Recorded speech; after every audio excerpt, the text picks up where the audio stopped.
You running drugs? I'd rather die than tell you. Episode 9 of Dutton Ranch has arrived as a title alone, and that title already carries the weight of everything this season has been quietly threatening. El Padrino, the Godfather. One Spanish word that reframes every alliance, every buried secret, and every power play that has been unfolding across 8 episodes in the dust and heat of Rio Paloma, Texas. And by the time that Season 1 finale drops on July 3rd, almost nothing about the world Beth Dutton and Rip Wheeler stepped into will look the same.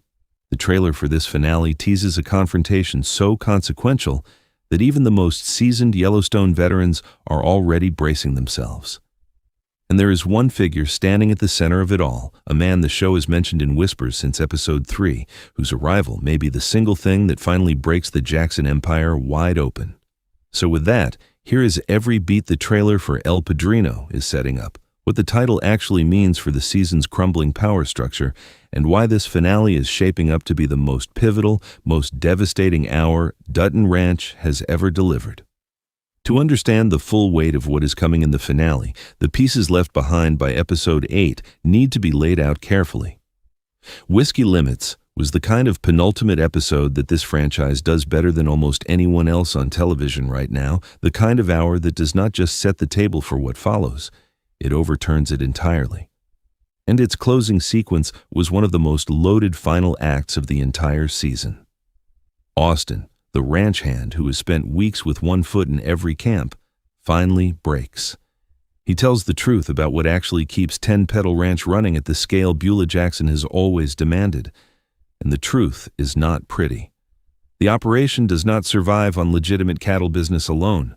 Beulah has been smuggling livestock across the Texas border, falsifying documents on a systemic level, and in doing so, she's been quietly poisoning the very industry that Beth and Rip Wheeler staked their entire future on. Zachariah connects the dots almost immediately. The foot-and-mouth disease outbreak that devastated the Wheeler herd earlier in the season, the crisis that nearly crushed their operation before it ever had a chance to breathe, traces directly back to Beulah's corrupt practices. Beth and Rip did not just lose their cattle to bad luck or bad timing. They lost it because the woman they came to respect, the woman they struck a business deal with, invested their energy into, and slowly began to trust, was the architect of their worst disaster in Texas. That is not just a betrayal. That is the kind of revelation that rewrites the entire season in retrospect. And that is the foundation the finale inherits. It is a devastating one. But here is where it gets truly interesting, because the trailer for El Padrino does not frame this as a clean, straightforward revenge story. What it teases is something far more layered and far more dangerous than simple retaliation. The title itself is the first and most important signal. El Padrino is not a reference to Beth or Rip.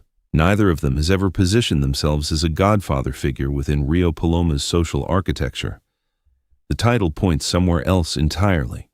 It points toward Mariano, the shadow presence that Beulah has been quietly communicating with since that brief but unmistakably loaded phone call back in Episode 3, a man whose relationship to the Jackson family has been carved out in deliberate fragments across every subsequent hour of the season. The trailer now confirms what fan communities have been debating for weeks.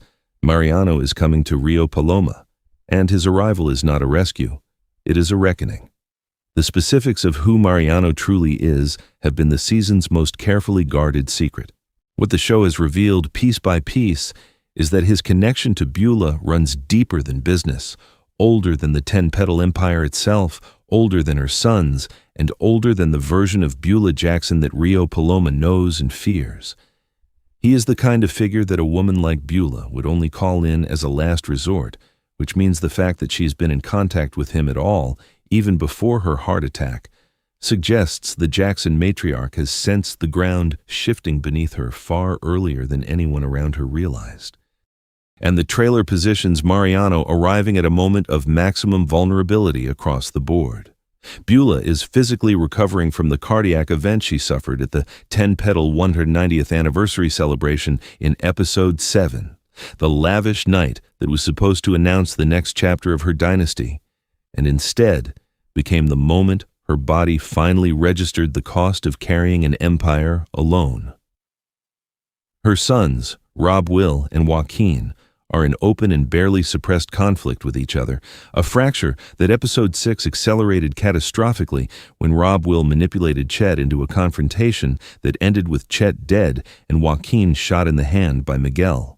Episode 8 forced them into an uneasy cooperation under Beulah's explicit orders, but the trailer makes clear that cooperation is already unraveling at the seams. Whatever Mariano represents to the Jackson family, whatever debt or authority he carries, he is not arriving into a unified dynasty.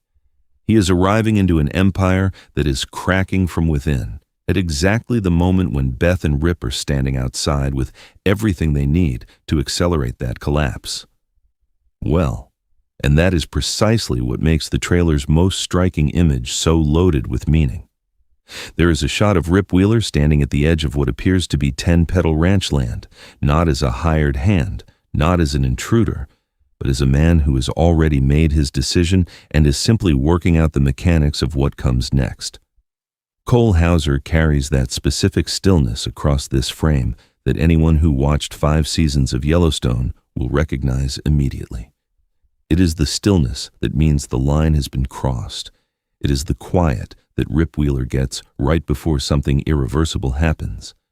The trailer suggests that whatever Beth has uncovered about the smuggling operation and whatever plan she is assembling, Rip is not waiting for legal channels or a strategic meeting. He is taking the fight to where it lives.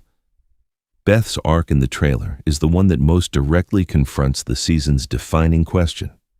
From the very first episode of this series, the show has been asking whether Beth Dutton, the financier, the manipulator, the woman who dismantled corporate boardrooms and outplayed political machines on the grandest possible stage, can survive a fight on unfamiliar terrain against an opponent who has been playing this particular game decades longer than she has.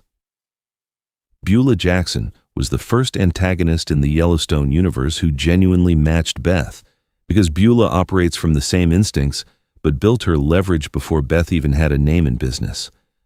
The smuggling revelation changes that dynamic completely. It hands Beth the one weapon Beulah could never have anticipated: documented, verifiable truth. In a world where Beulah's power derives entirely from the mythology of a legitimate, multi-generational Texas institution, border fraud does not just threaten 10-petal financially, it destroys the story Beulah has spent a lifetime making people believe. Now, alongside all of this, there is Carter, and the show has earned the right to have his storyline matter as much as anything else in this finale. His arc has been the season's most quietly affecting, tracing a teenager who arrived in Texas still half wild, still unsure of what he owed Beth and Rip, still figuring out where loyalty ended and self-destruction began. Or the connection he formed with Oriana, Beulah's granddaughter, Rob Will's daughter, the young woman being positioned as 10 Petals' heir, gave him stakes in the central conflict that no one planned for. And the death of Dwight White, the eccentric old rancher who had taken Carter under his wing in those early Texas weeks, left a wound that the finale trailer suggests has not closed. In the closing moments of Episode 8, Carter reached out to Sheriff Handy Wade asking about working for the department. The trailer shows him at the edge of that decision, standing in the doorway of the sheriff's office, looking like a boy who is trying very hard to become something steadier than what he has been. But Sheriff Wade is not a clean figure. He has spent the entire season navigating Rio Paloma with a pocket full of leverage and no particular loyalty to anyone who cannot make his life easier. The trailer frames Carter's move toward law enforcement not as the simple arrival into safety that it might appear, but as a young man potentially walking directly into the most complicated power relationship in a town that runs on complicated power relationships. Whether Carter is stepping toward structure or toward a new kind of danger is one of the most resonant questions the finale is holding open, which brings everything back to the title. In the traditional sense, a godfather is a figure whose role is protection, someone who stands between the vulnerable and the violence of a world that does not particularly care whether they survive it. This entire season has been quietly interrogating who actually fulfills that function for the people in this story. Rip has tried to be that figure for Carter, often in direct tension with Beth's harder, more demanding approach to raising him. Beth has tried to be that force in the business dimension, protecting their future through intelligence and sheer force of will. Beulah has long presented herself as the godmother of Rio Paloma, the benevolent matriarch whose empire exists to sustain a community. And now Mariano is arriving, carrying a title that the show has spent 9 episodes earning the right to use. What the finale trailer is promising is the unmasking of every version of that role. The real godfather in this story is not the protector. It is the one who decides, quietly and finally, what lives and what does not. And Mariano, stepping into Rio Paloma at the precise moment when Beulah is weakest and the people around her are most fractured, may be arriving to collect exactly that kind of debt, one that predates everything Beth and Rip thought they were walking into when they first set foot on Texas soil. Ultimately, in a season that has been all about the cost of starting over, the finale is asking the hardest version of that question. What do Beth and Rip have to become to survive Rio Paloma? And once they become it, is the life they came here to build still worth what it cost them to protect it? The trailer closes on a single image of the ranch, the land they traveled all the way to Texas to build something lasting on, shot at dusk, the light sitting low and amber in the way that always signals an ending in a Taylor Sheridan production. It is a deliberate callback to the opening moments of episode 1, when Beth and Rip stood on that same ground and saw something worth fighting for. The show is asking, quietly and without melodrama, whether that feeling survives what El Padrino is about to bring with him. The answer lands July 3rd. Drop a theory in the comments on who Mariano really is and what his arrival means for Beth, Rip, and the Jacksons. Subscribe for the full ending explained the moment the finale drops.